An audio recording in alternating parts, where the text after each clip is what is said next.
Tube Tamil வணக்கம். ஸ்பானியாவினுடைய பிரதமர் Pedro சாnchez-ஐ தங்களுடைய எதிரி போல இப்பொழுது ஐரோப்பிய நாடுகள் பார்க்க தொடங்கி இருக்கின்றன.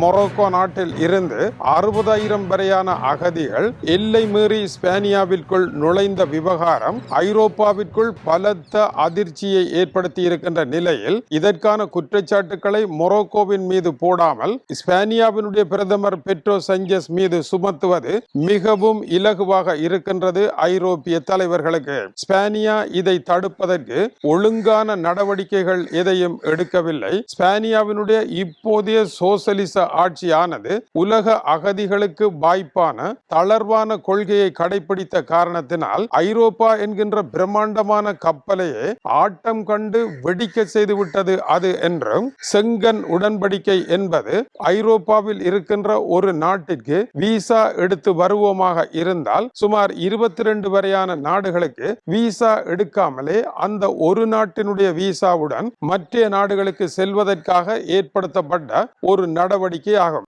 ஆனால் இந்த செங்கன் உடன்படிக்கையானது இப்பொழுது சீரழிந்து போவதற்கு ஸ்பானியாவினுடைய செயலே காரணமாக அமைந்துவிட்டது என்றும் ஐரோப்பிய ஒன்றியத்தில் குற்றச்சாட்டுகள் கிளம்பி இருக்கின்றது. செங்கன் உடன்படிக்கையை நாங்கள் பாதுகாக்க வேண்டுமாக இருந்தால் ஒவ்வொரு நாடும் தன்னுடைய எல்லையை சீராக பாதுகாக்க வேண்டும். அகதிகள் உள்ளே நுழையாமல் கண்களில் எண்ணெயை ஊற்றியபடி காத்து நிற்க வேண்டும். அத்தகைய கடமையை ஸ்பானியா செய்யாமல் செவிட்டா என்ற பகுதியில் செவிட்டில் அடித்தது போல அடித்து அகதிகள் உள்ளே நுழைந்த பொழுது அந்த எல்லை பகுதியை காப்பதற்கு ஸ்பானிய அரசு தவறிவிட்டது என்பது அவர்களுடைய குற்றச்சாட்டாகும். 2020 அளவில் பெருந்தொகையான அகதிகள் துருக்கி நாட்டில் இருந்து கிரேக்கத்திற்குள் நுழைந்த பொழுது கிரேக்கம் அவர்கள் மீது கண்ணீர் புகையை வீசி ராணுவத்தை அனுப்பி அடித்து விரட்டுகின்ற வேலைகளை செய்த பொழுது ஐரோப்பிய ஒன்றியத்தினுடைய ஆணையர் ஊர்சுலா வோன் டெர் லைன் உடனடியாக கிரேக்கம் சென்று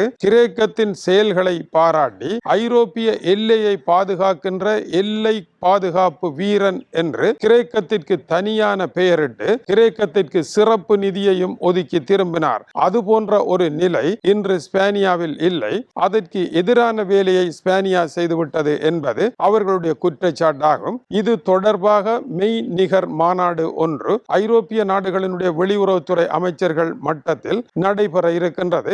இதில் இவர்கள் ஸ்பானியாவினுடைய தவறையும் ஐரோப்பாவினுடைய அகதிகள் தொடர்பான எதிர்காலத்தையும் பேச இருக்கின்றார்கள். இது தொடர்பாக டென்மார்க்கின் ஒல்போ பல்கலைக்கழகத்தின் பேராசிரியர் கிறிஸ்டியான் ஆல்பிரட் லாசன் கூறியிருக்கின்ற சிறப்பு செய்தி வெளியாகி இருக்கின்றது. இந்த சம்பவம் மற்ற நாடுகளை பாதிக்குமா என்றால், இன்று அகதிகளாக வருபவர்களுக்கு கவர்ச்சி மிக்க நாடுகளாக விளங்குவது முதலாவது பிரிட்டன், இரண்டாவது பிரான்ஸ், மூன்றாவது பெல்ஜியம். இந்த 3 நாடுகளுமே அவர்களை கவர்ந்திருக்கின்றனவே அல்லாமல் மற்ற டென்மார்க் போன்ற சிறிய நாடுகளை அவர்கள் விரும்பவில்லை. டென்மார்க்கிற்கு வருவதன் மூலமாக அவர்களுடைய வாழ்க்கை சிறப்பாக அமையும் என்று அவர்கள் கருதவில்லை. ஆங்கில மொழியை பேசுவது அல்லது பிரெஞ்சு மொழியை பேசுவது அவர்களுக்கு இலகுவாக இருக்கும். ஆனால் டென்மார்க் போன்ற நாடுகளினுடைய மிகவும் கடினமான இலக்கண சிக்கல்கள் நிறைந்த இந்த மொழியை பேசுவது அவர்களுக்கு மிகவும் சிரமம். இந்த மொழியை படித்து நல்ல நிலைக்கு வருவதும் காலம் எடுக்கும். எனவே டென்மார்க் என்ற நாட்டை அவர்கள் குறிவைக்க மாட்டார்கள்.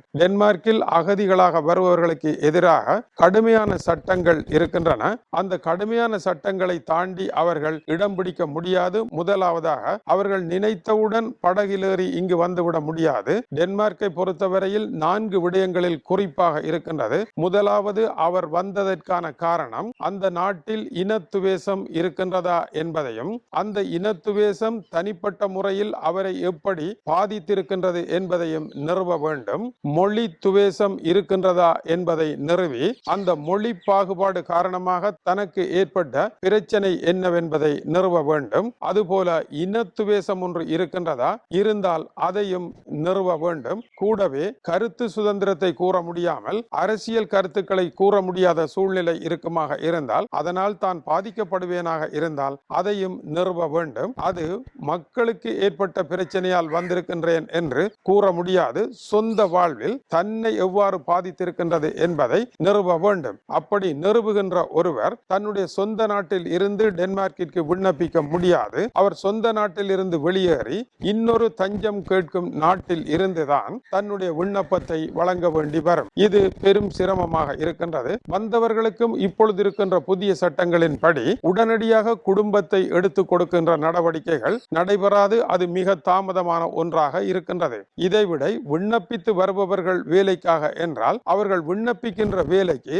5,52,000 டேனிஷ் குரோனர்கள் வருடாந்த சம்பளம் என்கின்ற ஒப்பந்தம் ஒன்றை எழுத வேண்டும். 5,52,000 சம்பளமாக எடுப்பதாக இருந்தால் அவர் PhD தரத்தில் அதி உயர் கல்வி தரம் கொண்டவராகவும் டென்மார்க்கினுடைய அதி உயர் நவீன AI தொழில்நுட்பங்களுக்கு உள்ளே நின்று பிடிக்கக்கூடிய ஆற்றலுடைய கல்வியை தன்னுடைய கைவசம் வைத்திருந்தால் மட்டுமே, உலகத்தின் பல பல்கலைக்கழகங்களில் அவருக்கு தகுதி இருந்தால் மட்டுமே இந்த தொகையை பெறக்கூடிய வேலையை பெற முடியும். இத்தனை நெருக்கடிகளும் இருப்பதனால் டென்மார்க் என்கின்ற நாட்டிற்குள் நுழைவதற்கு இவர்கள் விரும்ப மாட்டார்கள். இது போன்ற நிலை மற்ற நாடுகளில் இருக்குமாக இருந்தால் அங்கும் அவர்கள் வரமாட்டார்கள் என்று குறிப்பிடுகின்றார். ஆனால் ஸ்பானியாவில் ஏற்பட்டிருக்கின்ற இந்த நிலையானது இதுதான் முதல் தடவை என்பது அல்ல. இதற்கு முன்னரும் பல தடவைகள் ஏற்பட்டிருக்கின்றது. ஆனால் இதைவிட பெரும் பிரச்சனை ஒன்று மாறிக்கொண்டிருக்கின்றது. அதற்கான முன்னெச்சரிக்கையே இதுவாகும். இது தமிழினுடைய உலக செய்திகளுக்காக இலங்கை வடபுலஞ்சாழ்ப்பாணத்தில் இருந்து கீசே துறை. வணக்கம் உறவுகளை.